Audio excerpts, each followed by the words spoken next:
అస్మద్గురుభ్యో నమః. శ్రీమాత్రే నమః. లక్ష్మీనారాయణుల దివ్యపాద పద్మాలకు నమస్కారం చేసుకుంటూ వీడియోలోకి వెళ్ళిపోదాం. మనం చూడండి, కొన్ని వ్రతాలు ఉంటాయి, కొన్ని పూజలు ఉంటాయి. ఈ పూజలు వ్రతాలు అంటే, వ్రతం అంటే ఇప్పుడు ధనుర్మాసం ఉంది. ధనుర్మాసం అన్నది 30 రోజులు సాగే వ్రతం. అలాగే 7 శనివారాల వ్రతం అని ఉంది. అది 7 శనివారాలు సాగే వ్రతం. అంటే వారానికి ఒక రోజు చొప్పున 7 శనివారాల పాటు చేసేటటువంటి వ్రతం. అలాగే వైభవలక్ష్మి శుక్రవారాలో, లేకపోతే వైభవలక్ష్మి గురువారాలో అంటాం. అలాగే మార్గశిర గురువారాలు అంటాం. అవి ఒక వ్రతం అనమాట, ఒక నియమం అనమాట, ఒక కమిట్మెంట్ అనమాట. ఇప్పుడు మనకి చూడండి, వ్రతం చెయ్యాలి అన్న సంకల్పం అయితే ఉంది. ఎందుకంటే మనకి ఏదో కష్టం ఉంది, అది ఏదైనా కానివ్వండి. అది వైభవలక్ష్మి గురువారమా, లేకపోతే మార్గశిర లక్ష్వారాలా, ఏడుకొండల వాడి యొక్క శనివారాలా, ధనుర్మాస వ్రతమా, ఏదైనా కానివ్వండి.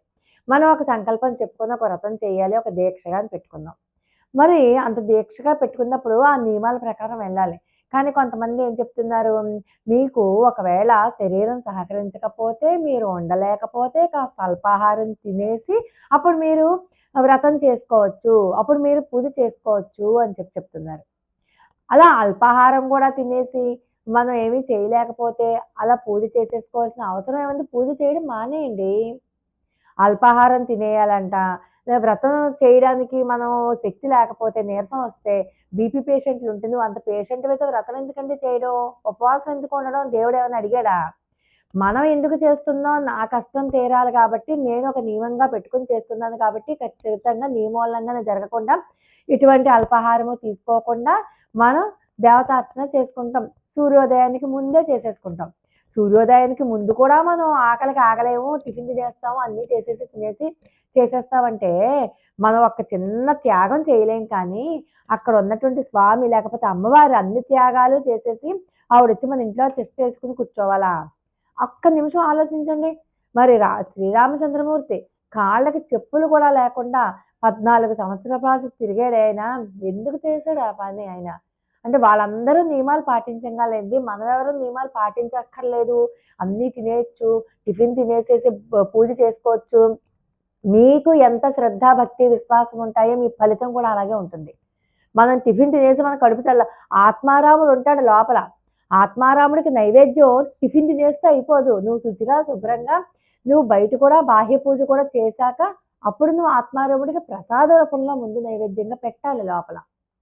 అంతేగాని చాలామంది చూశాను నేను, అది పెద్ద విశేషమైనట్టు పెద్ద చప్పట్లు అదిను. నేను అలా పరుషంగా మాట్లాడుతున్నానని అనుకోకపోతే ఒక్క నిమిషం ఆలోచించండి. మనం కనీసం ఇంత త్యాగం కూడా చెయ్యం. నిద్ర కూడా లేటుగా లేస్తాం, 6 గంటలకు కానీ లేవం, అనారోగ్య సమస్య, నడుము నొప్పి, మళ్ళీనేమో ఏమీ తినకుండా పూజ చేయలేము, అన్నీ తినేయాలి. కానీ మన కోరిన కోరికలు మాత్రం పరమాత్మ వచ్చేసి పరిగెత్తుకుంటూ వచ్చి మనం తీర్చేయాలి.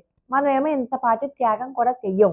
కానీ పరమాత్మ ఈ సకల లోకాలను తాను ధరించిన వాడు, అందరి యొక్క యోగక్షేమాలు చూసేవాడు, ధర్మాధర్మాలని బ్యాలెన్స్ చేసేవాడు అయినటువంటి పరమాత్మ ఆయన అన్ని పనులు వదిలేసుకుని మన కోసం వచ్చి మనల్ని రక్షించేసి మనకున్న ప్రాబ్లమ్స్ అన్ని సాల్వ్ చేసేసి వెళ్ళిపోవాలి. మరి మనకుందా భక్తి? ఆయన ఒకవేళ అదేదైనా కోరిక కనుక తీరలేకపోతే కింద వెంటనే కామెంట్స్, నేను ఇలా చేశానంటే నా కోరిక తీరలేదు, నా కోరిక తీరలేదు కోరిక. ఇగో ఇవే కర్మలంటే.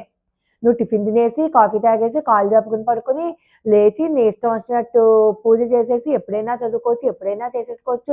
ఇన్ని అమెండ్మెంట్స్, ఇన్ని సౌలభ్యాలు మనమే నియమాలన్నీ ఉల్లంఘించేసి చేసేసుకుంటే ఇవే కదా కర్మలు.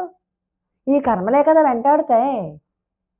అందుచేత మీకు మనసుకి కష్టం కలిగినా సరే, మనం ఒక నియమం పెట్టుకుని ఒక వ్రతాన్ని, అది 7 శనివారాల వ్రతం కావచ్చు, ధనుర్మాస వ్రతం కావచ్చు, మార్గశిర గురువారాలు కావచ్చు, వైభవలక్ష్మి గురువారాలు లేకపోతే శుక్రవారాలు కావచ్చు, ఏ రోజులైనా సరే మనం వ్రతం పెట్టుకుని చేస్తే ఖచ్చితంగా మద్యానికి, మాంసాహారానికి దూరంగా ఉండాల్సిందే. ఉదయం అల్పాహారం తీసుకుని మాత్రం చేయకూడదు. ఖచ్చితంగా ఉపవాసాలు ఉంటే ఉపవాసం చేసి తీరవలసిందే. అంటే పూజకు ముందు ఏమీ తినకుండా పూజ చేసుకోవాల్సిందే. అంతగా మీరు రోజంతా ఉపవాసం ఉండలేకపోతే ఏ పలహారమైనా తీసుకోవచ్చు, పాలు పళ్ళు తీసుకోవచ్చు. ఇన్ని సౌలభ్యాలు, ఇన్ని సౌకర్యాలు పెట్టారు కదా. ఖచ్చితంగా నియమాలు పాటిస్తే అప్పుడు కనుక మీకు కనుక ఫలితం రాకపోతే అప్పుడు అడగండి. అంతే తప్పితే నిశ్చలమైన భక్తి ఓకే, మనసు శుద్ధంగా ఉండాలి, మంచి భక్తి కలిగి ఉండాలి, మంచి ఆలోచనలు కలిగి ఉండాలి. అదే మీరు అలా ఎంతవరకు నిలబడగలరు? విష్ణు సహస్రనామం మొదలుపెట్టి చివరి వరకు చదివేదాకా మీ మనసు విష్ణు పాదాల నుంచి మరల్చకుండా అలాగే ఉండగలరా? మీరు అబ్జర్వ్ చేసుకోండి. మన నోరు చదువుతుంది కానీ మన బుద్ధి ఎక్కడికో వెళ్ళిపోతుంది. అన్నీ తిరిగి తిరిగి తిరిగి తిరిగి వచ్చేస్తుంది మన బుద్ధి. అంటే ఇప్పుడు నువ్వు విష్ణు సహస్రనామం చదివినట్టే ఊరంతా తిరిగి వచ్చినట్ట. కాబట్టి ఇవన్నీ ఎందుకంటే ఈ నియమాలు మన బుద్ధి స్థిరత కోసం. ఏమీ తినకుండా పొద్దున్నే తెల్లవారుజామునే సూర్యోదయానికి ముందే మీ పూజ చేసుకోండి అంటే అప్పుడు మాత్రమే మనం ఒక నియమంగా, ఒక కమిట్మెంట్తో, ఒక శుద్ధంగా ఉండగలం. బుద్ధి స్థిరత్వం ఏర్పడుతుంది, మనసు ప్రశాంతంగా ఉంటుంది, ఏ అలజడులు ఉండవు అని చెప్పి పెట్టారు నియమాలు. మీరు అలా చేయలేదనుకోండి, మీకు శారీరకంగా మీకు అనుకూలించిన పరిస్థితులు ఉన్నాయి, అనారోగ్య సమస్యలు ఉన్నాయి, చేయడం మానేయండి.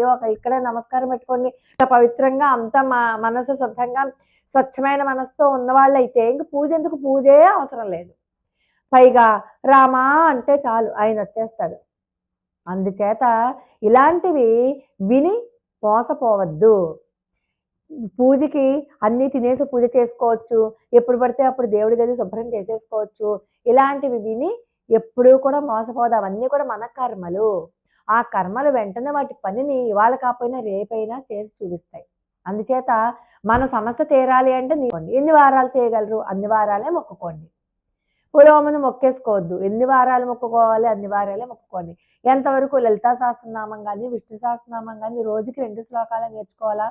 రోజంతా చదువుకోవాలా? లేదా రోజు రాసుకుంటారా? అది మీకే ముందు సులభంగానే పెట్టుకోండి చేయగలిగేటట్టుగా. ఆ తర్వాత మీరు కాస్త పెంచుకుంటూ వెళ్దురు కానీ ఒకేసారి మొత్తం అంతా చేయడం కంటే. అలా మీకు నిజంగా కోరిక తీరాలి అంటే భక్తి, విశ్వాసముతో పాటు శుచి, శౌచంతో పాటు నియమాలు చాలా ముఖ్యం. శ్రద్ధ, సహనము కూడా చాలా ముఖ్యం. లోకా సమస్త సుఖినో భవంతు. మరి ఒక అద్భుతమైన వీడియోతో మళ్ళీ కలుసుకుందాం. అంతవరకు నమస్కారం.